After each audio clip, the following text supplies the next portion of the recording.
देखो भाई, group stage हो चुकी है खत्म और T20 वर्ल्ड कप में सुपर 8 चालू हो चुके हैं, यानी मामला सीरियस होने वाला है। ये वही आखिरी के कुछ मैचेस होते हैं जहां इंडिया थोड़ा बहुत ठीक ठाक खेल लेती है, क्योंकि इसके बाद आते हैं सेमीज और फाइनल, और वहां का दुख झेलने की आदत तो हमें बहुत अच्छे से है। आज अपने सुपर 8 स्टार्ट होने वाले हैं, यानी इंडिया वर्सेस अफगानिस्तान का पहला मैच होगा। उसके बाद 22 को इंडिया वर्सेस बांग्लादेश है एंड 24 को हम ऑस्ट्रेलिया को फेस करने वाले हैं। डर का माहौल तो है दोस्तों, लेकिन सिर्फ दूसरी टीमों के लिए। ऐसा ऑस्ट्रेलिया वाले कह रहे होंगे, हम नहीं कह सकते। मतलब 5 दिन में 3 मैचेस होंगे, वो भी 3 डिफरेंट टीम्स के अगेंस्ट 3 डिफरेंट लोकेशंस पे। ये सब भी ठीक था, लेकिन फिर पता चलता है कि ऑस्ट्रेलिया वाले मैच में अंपायरिंग करने वाला है रिचर्ड केटलभरो। खत्म हो गया भाई मैटर, खत्म हो गया, चैप्टर क्लोज। अब तो खत्म है, सब खत्म है, रहने दो, कुछ नहीं होगा। अब चलते हैं, वीडियो खत्म। नहीं रहने दो भाई, अगर उम्मीद भी लगा रहे थे, क्योंकि इस बार लग रहा है सुपर 8 में ही पत्ता साफ होने की स्क्रिप्ट लिखी जा चुकी है। अगर तुम नहीं जानते तो NBA चायवाला को अगर कोई पनौती में टक्कर दे सकता है तो वो है सिर्फ रिचर्ड केटलभरो। बहुत पुराना रिश्ता है इनका और हमारा। ये बंदा हमारे दुख और सुख दोनों में हमारे साथ रहा है, मोस्टली दुख में, सुख में कभी भी नहीं। ये वही है जो लास्ट ईयर WTC फाइनल में भी अंपायरिंग कर रहा था, और ये वही है जो last year world cup final में भी अंपायरिंग कर रहा था। वो छोड़ो, 2019 के वर्ल्ड कप सेमीफाइनल में माही भाई के रनआउट से ज्यादा फेमस फोटो तो इसके रिएक्शन की थी। हम चैंपियन ट्रॉफी हारे थे पाकिस्तान के अगेंस्ट, ये वहां भी था। 2014, 15, 16 ये हर जगह मौजूद था। सारे इंपॉर्टेंट मैचेस में बंदा हमारे साथ होके भी हमारे अगेंस्ट था।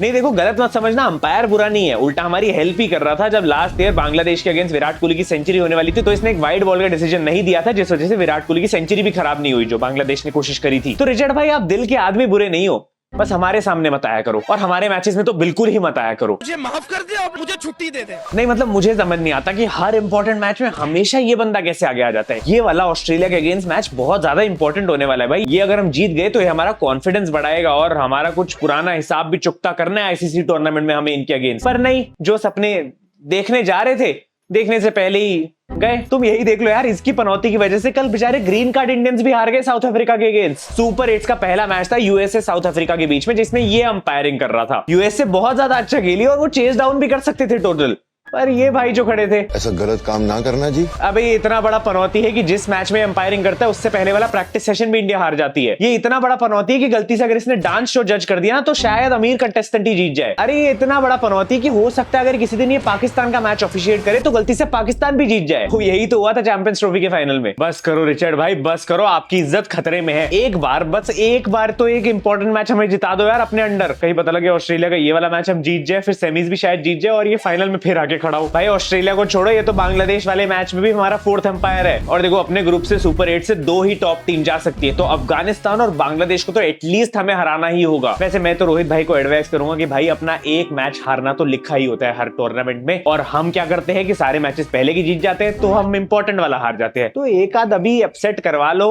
अफगानिस्तान या बांग्लादेश किसी से हार जाओ या ऑस्ट्रेलिया से ही हार जाओ, फिर देखते हैं क्या पता किस्मत पलट जाए। देखो, इवन दो अफगानिस्तान इस वर्ल्ड कप में काफी ज्यादा अच्छा क्रिकेट खेली है, लेकिन इनको तो हमें हरा ही देना चाहिए। अरे भाई, IPL कॉन्ट्रैक्ट नाम की भी कोई चीज होती है। तुम क्या अपने बड़े भाई बहन को किसी गेम में हरा सकते हो जब तुम्हें पता है तुम्हें उनसे ही पैसे लेके आगे मौज मस्ती करनी है? हेड टू हेड में इंडिया और अफगानिस्तान के 8 मैचेस हुए, जिसमें से 7 मैचेस हम जीते हैं, जिसमें एक सुपर ओवर भी इंक्लूडेड है जो अभी रिसेंटली हुआ था जनवरी वाली सीरीज में। और Afghanistan on the other hand आज तक हमसे एक भी T20 नहीं जीत पाई, और जैसा ये खेल रहे हैं रिसेंटली ऐसा लग रहा है जीत नहीं पाएंगे। हाँ ठीक है, न्यूजीलैंड के अगेंस्ट अच्छा खेले, युगांडा और PNG को भी इन्होंने पेल दिया था, लेकिन वेस्ट इंडीज के अगेंस्ट इनकी बैटिंग बुरी तरह एक्सपोज हो गई थी। 218 की चेज में 114 पे ऑल आउट। तो मतलब अगर वेस्ट इंडीज की बॉलिंग में ये 104 रन से हार सकते हैं, तो हमारे पास तो बूमराह है यार। कायदे से देखा जाए तो ये हमारे वर्ल्ड कप के लिए पहला मैच होने वाला है, क्योंकि अभी तक जो मैचेस हुए हैं वो तो प्रैक्टिस ही थे ना। हाँ मतलब USA ने माना थोड़ा बहुत कंपटीशन देने की कोशिश करी थी, आयरलैंड को तो हमने हरा ही दिया था। एक और टीम थी, पता नहीं, लोग कह रहे थे पहले कि भाई मतलब वो बहुत डेंजरस हो सकती है और शायद हमारा जीतना उनसे मुश्किल हो, कहीं दिखाई नहीं दे रही भाई सुपर 8 में। तो जहां तक मुझे याद है वीक टीम ही होगी, तो थोड़ा कंपटीशन तो हम भी डिजर्व करते हैं ना। केनिंगटन ओवल का ग्राउंड है जहां पे आज ये मैच होने वाला है, और यहाँ पे फास्ट बॉलर्स को सपोर्ट मिलने वाला है। थैंक यू भगवान, बुमराह अच्छी बॉलिंग करेगा और बैट्समैन को भी इस पिच का फुल सपोर्ट है, यानी एक हाई स्कोरिंग गेम हम एक्सपेक्ट कर सकते हैं, जिससे हमारी मेंटल हेल्थ को भी थोड़ा सपोर्ट मिल जाएगा। सच में यार, बॉलर्स के लिए इज्जत अपनी जगह, लेकिन ऐसी लो स्कोरिंग गेम्स देख देख के थोड़ा सा थक चुका हूँ। देखो, ऑस्ट्रेलिया पहले एक मैच यहाँ पे खेल चुके हैं और उन्होंने 200+ का टोटल दिया था, हमें भी वही एक्सपेक्ट करना चाहिए इंडिया से। वैसे अफगानिस्तान हमारे लिए लकी जरूर हो सकती है, क्योंकि विराट कोहली ने लास्ट ईयर इन्हीं के अगेंस्ट खेल के अपनी सेंचुरी से कमबैक करी थी, जो इतना सारा फॉर्म गायब था। इस बार भी कुछ वैसा ही चल रहा है पिछले कुछ मैचेस से, तो क्या पता यहाँ भी फॉर्म वापस आ जाए। और जनवरी में रोहित शर्मा ने भी इनके अगेंस्ट सेंचुरी लगाई थी T20 सीरीज में। तो थोड़ा कड़ी से कड़ी मिलाओ, फ्यूचर का सोचो, हमारे लिए अच्छी गेम हो सकती है। बात करें अगर अपने प्लेइंग 11 की, तो मुझे नहीं लगता ऑनेस्टली अभी टीम में कोई चेंजेस की जरूरत है, एटलीस्ट इस मैच के लिए इस पिच पे तो नहीं है। वही 4 पेसर्स ठीक है, बुमराह, अर्शदीप, सिराज और हार्दिक। एंड आई ऑल्सो फील कि विराट और रोहित को इस मैच में ओपनिंग करनी चाहिए, क्योंकि अभी तक न्यूयॉर्क की स्लो पिच पे हम ये ओपनिंग कॉम्बिनेशन ट्राई करवा रहे थे, वहां पे तो वर्क नहीं कर रहा था। लेकिन ये जो एक बैटिंग पिच हो सकती है, वहां पे शायद ये सिक्का चल जाए। हाँ, ये है कि मैं कुलदीप यादव को भी टीम में देखना चाहता हूँ, नॉट नेसेसरीली पिच की वजह से, बट बिकॉज आगे कुलदीप यादव की नीड हमें हो सकती है बांग्लादेश या ऑस्ट्रेलिया के अगेंस्ट। तो अभी से थोड़ा उसको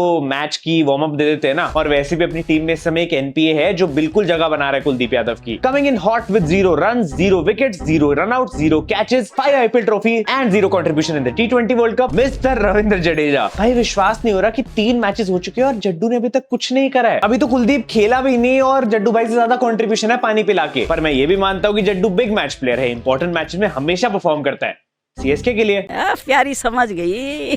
तो मतलब देख लो, आई रियली होप कि अगर जड्डू भाई खेलते हैं तो बहुत ही अच्छा परफॉर्म करे, जो कि उनसे उम्मीद भी रहेगी। पर कुलदीप डेफिनेटली हमारी बॉलिंग को एक नया डायमेंशन दे देगा। अभी तक एक जेन्युइन स्पिनर नहीं खिला रहे हम लोग। तो ये मेरी आज की फाइनल प्लेइंग 11 होने वाली है। अगर तुम्हें इसमें कोई चेंजेस लगते हैं तो तुम कमेंट्स में बता देना। ऑस्ट्रेलिया के अगेंस्ट नहीं पता, लेकिन अफगानिस्तान और बांग्लादेश के अगेंस्ट तो सूर्या भाई हमारे लिए बहुत क्रूशियल होने वाले हैं। बुमराह, हार्दिक और ऋषभ पंत, ये तीनों अभी तक काफी ज्यादा एक्सेप्शनल रहे हैं। विराट कोहली को फॉर्म में आने की बहुत ज्यादा जरूरत है, even though I don't think कि अगर वो इस मैच में नहीं चलते हैं तो वो ड्रॉप हो जाएंगे। हो सकता है उनको नंबर 3 पे शिफ्ट कर दिया जाए और जायसवाल टीम में वापस आ जाए। पर विराट भाई थोड़ा अब वो आईपीएल वाला फॉर्म ले आओ यार। अंदर चाहे आरसीबी की जर्सी पहन के ही खेल लिया करो, बट थोड़ा रन्स देख लेना। आई थिंक सिराज मियां काफी सैड होंगे कि श्रीलंका क्वालिफाई नहीं कर पाई, पर दुश्मन का दुश्मन मेरा दुश्मन, तो बांग्लादेश के अगेंस्ट ये बंदा इंपॉर्टेंट होने वाला है। जाके इलाज कराओ अपना। शिवम दुबे ने भी पिछले मैच में काफी अच्छा खेला था। धीरे धीरे बंदे का फॉर्म वापस आ रहा है, टेंशन मत लो, वर्ल्ड कप खत्म होने के बाद आ ही जाएगा। वैसे जिस फॉर्म में इस समय बुमराह चल रहा है, एक लोगी फर्गसन जैसे फिगर्स तो ये बंदा भी डिजर्व करता है। भाई 4 ओवर 4 मेडन, 3 विकेट्स और 0 रन्स गिवन अवे। प्रभु ये कैसी बॉलिंग परफॉर्मेंस देगा यार। भाई आरसीबी के लिए इस बंदे ने पूरे सीजन में मिला के 24 डॉट बॉल नहीं डाली होगी। यहाँ देखो इसको क्या बॉलिंग करके गया है।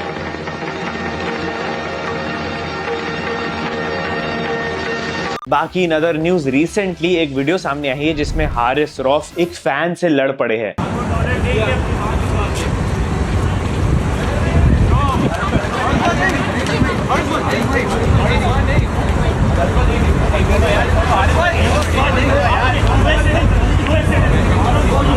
चल चल चल चल।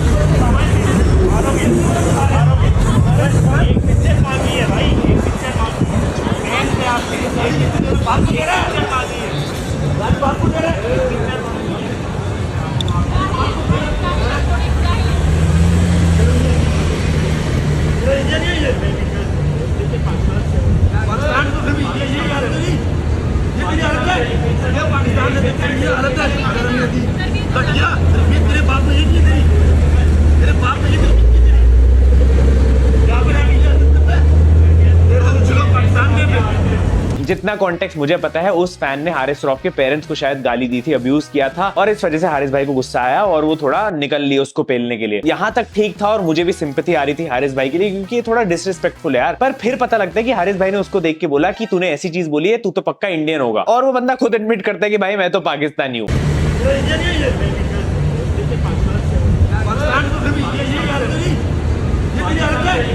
ये सुनने के बाद मैं बस ये कहना चाहूंगा कि यार नहीं, ये गलत अभी भी है। This is so disrespectful, please do. Friendly fire हो रही है भाई यहाँ पे, हमें क्या, पॉपकॉर्न लेके आओ।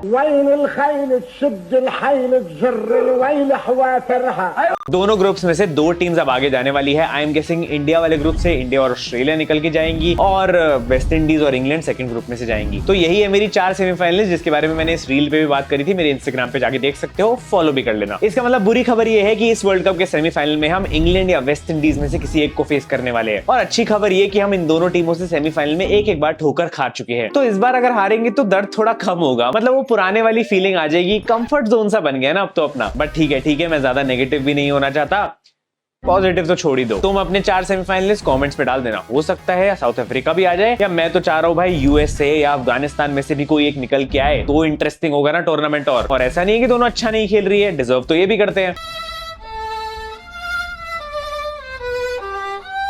और ठीक है, अच्छा क्रिकेट जाए तेल लेने, मैं तो कहूंगा ऑस्ट्रेलिया बाहर हो जाए भाई यहीं से। मुझे कोई सिंपैथी नहीं है भाई इस टीम के लिए। इंडिया चाहे वर्ल्ड कप जीते ना जीते, मैं तो अफगानिस्तान को जिता दूं वर्ल्ड कप, पर ये लोग नहीं जीतने चाहिए। वीडियो को लाइक कर देना, चैनल को भी सब्सक्राइब कर देना। मैं मिलता हूं तुमसे मैच के बाद। Thank you so much for watching, love you all, bye bye. गुरु बाम चीक चीक चाम चीक चीक बम चिक बुप चिक बम चिक बुप चिक बढ़ के बोलो बेटा बम बम, बढ़ के बोलो बेटा, खिड़की खोलो बेटा, बढ़ के बोलो बेटा बम बम। ए भाई इधर आ, खाली है पिंजरा, पिंजरे के अंदर टना टना टना निकलेगा बंदर, टना टना टना।